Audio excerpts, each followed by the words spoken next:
Hi சுட்டீஸ், எல்லாரும் எப்படி இருக்கீங்க? இன்னைக்கு ஒரு கதை பார்க்கலாம்.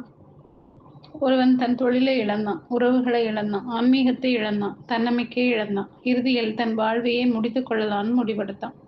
அடர்ந்த காட்டுக்குள்ள வேகமா ஓடினான். மீண்டும் ஒரு முறை கடைசியா இறைவன்கிட்ட பேசி பார்க்கலான்னு யோசிச்சான். இறைவனிடம் கேட்டான், இறைவா, நான் இன்னும் உயிருடன் இருக்க ஒரு காரணத்தை மட்டும் உன்னால சொல்ல முடியுமா? வெறும் ஒரு காரணம் மட்டும் சொல், நான் உயிரோட இருக்கிறேன்னு சொன்னான். இறைவன் பதிலளிச்சார், இந்த காட்டில் தனிமையில் உள்ள உன் அருகில என்ன இருக்குது? வெறும் புற்களும் உயர்ந்து வளர்ந்த மூங்கில் மரங்களும் மட்டும். அதனால எனக்கு என்ன பயன்? அந்த மனிதன் கேட்டான். நான் சொல்றத நல்லா கேட்டுக்கோ என்று இறைவன் சொல்லத் தொடங்கினார். நான் இந்த உலக படைச்சது வறண்டு கிடந்த பூமியில் ஒரே நேரத்தில் தான் இந்த புல் விதைகளையும் மூங்கில் விதைகளையும் விதைத்தேன்.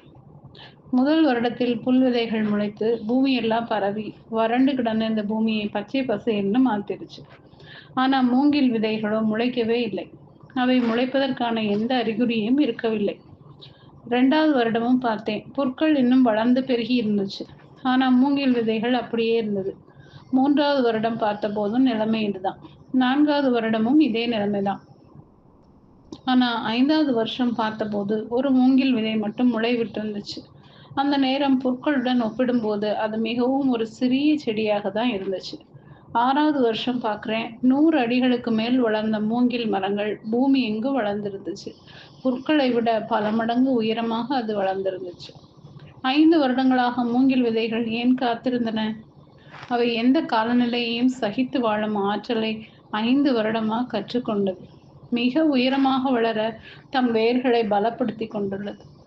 தன்னை போதுமான அளவு பலப்படுத்தி கொண்டதும் முளைக்க ஆரம்பிச்சது.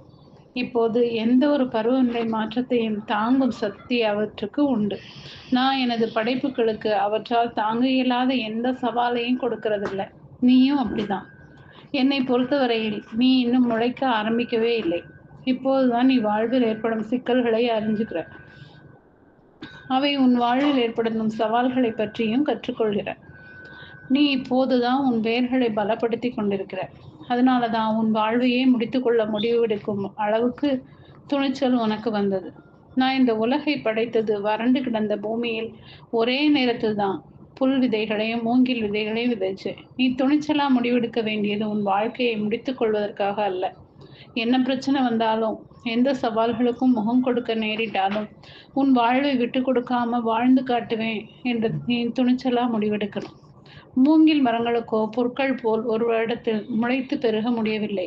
ஆனா புற்களுக்கோ மூங்கில் மரங்களைப் போல உயரமா வளர முடியவில்லை. உன் வாழ்க்கையை மற்றவர்களுடன் ஒப்பிடுவதை நிறுத்து.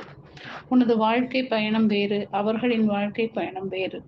உன் வாழ்க்கை எனும் சவால்ல நீ வெற்றி அடைவதோ அல்லது தோற்று போவதோ என்பதை நீ தான் முடிவு செய்யணும் அப்படின்னு இறைவன் சொல்லி முடிச்சார்.